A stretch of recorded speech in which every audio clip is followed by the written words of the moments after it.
There are certain mistakes that if you are making consistently in matches, it will cause you to be an average player that's more of a liability than an asset for your team. And because this channel is about improving your game and helping you stand out on the pitch, not for the wrong reasons, but for the right reasons, I want to help you identify what these mistakes are and what you can do to remedy them, to fix them. So that's coming up next. Now, before we jump into it, my name is Dave, and this is Simply Soccer, where we are releasing videos every single week to help you improve your game and stand out on the pitch. Now, if you haven't already, make sure you get my free ebook, Game Changer, which is a 50+ page ebook that is going to help you do exactly that. Now, without further ado, let's move into what these 5 mistakes are that I have for you that you can then start to work on so that you're not average in your matches, but you're standing out. You're that MVP player. You're starting to have more consistent, impactful, positive games. The number 5 is losing your position. And this, especially as you get to higher and higher levels, becomes more and more crucial, because at lower levels you can kind of get away with this, but because the opposition won't punish you as much for it. But at higher levels, if you keep losing your position, or you don't know what you need to do in X, Y, or Z situation, or you're not like kind of letting it sink in and doing it well, this will hurt you massively, especially in positions in the middle, for example, like midfield, center back, or really anywhere in defense or in those positions. If you're not doing your defensive duties, if you're not in the right spots to do damage when the situation occurs, this has to do with intelligence as well, soccer IQ, but you need to learn your position, what your role is, and where you need to be in given situations. In fact, in the comments, I think it's so important, I would invite you to write, "I am working or mastering my positional discipline," to study this for whatever position you are in, but put that down in the comments if it resonates with you. Now on to number 4. And number 4 is being indecisive. What this means is you kind of ponder with your decisions. Football is a very fast game. It's something where you don't really have that chance to delay. If you do, that's the difference between scoring and not scoring,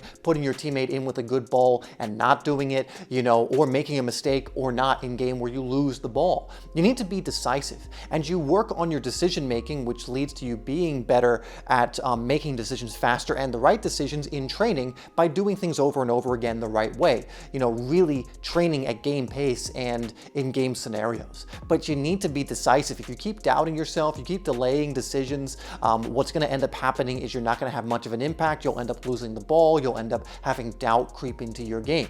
If you're enjoying this video so far, please hit that like button. Now we're on to number 3. And number 3 is one that I struggled with for a very long time, and it's losing your cool, essentially not remaining calm. And I still fall into this sometimes, especially if I haven't been playing for a while, is kind of like, really beating yourself up for mistakes, or if you're having a bad game, never really getting your composure back. The more calm you can remain consistently in the game, the better you're going to play.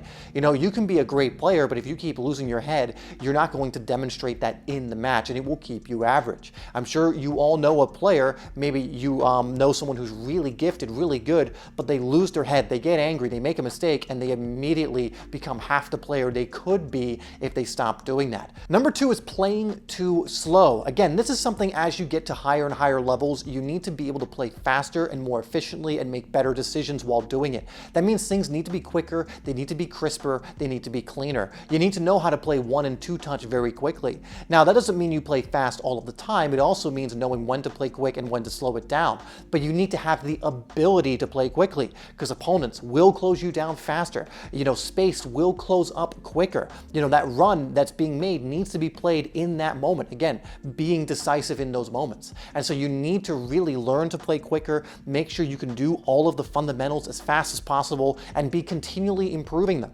And number 1 is overcomplicating the game. It's clear to kind of see, actually, when you have a player who is kind of skillful and has been playing a long time, but maybe didn't play at a high level or play on a team that much, you can always tell because they tend to overcomplicate the game. Where you have a same player, maybe with a similar talent or similar skill set, but you'll see them playing much more 1-2 touch. You'll see them exploiting space when it's right to and when not to. You'll see them in the right positions. You'll see them making better decisions more often.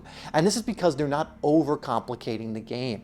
And again, I've seen plenty of players who have been probably some of the more gifted players that have done this, and it's made them a worse player. They might have more highlights of them beating 3 opponents and then losing the ball afterwards, but they're not really influencing the game and having an impact impact in a positive way in the ways that you want to, right? So if you really want to learn how to stand out in your matches, I invite you to check out the Simplysoccer Academy. We have a free trial for 7 days that you can sign up for. That will be the first link in the description. And I really recommend you go and try it out, because the whole point of this academy is to give you all my training products. You get like coaching from me and others that's going to help you take your game to that next level, to help you start standing out in your matches. So go check that out if it's something you want to do.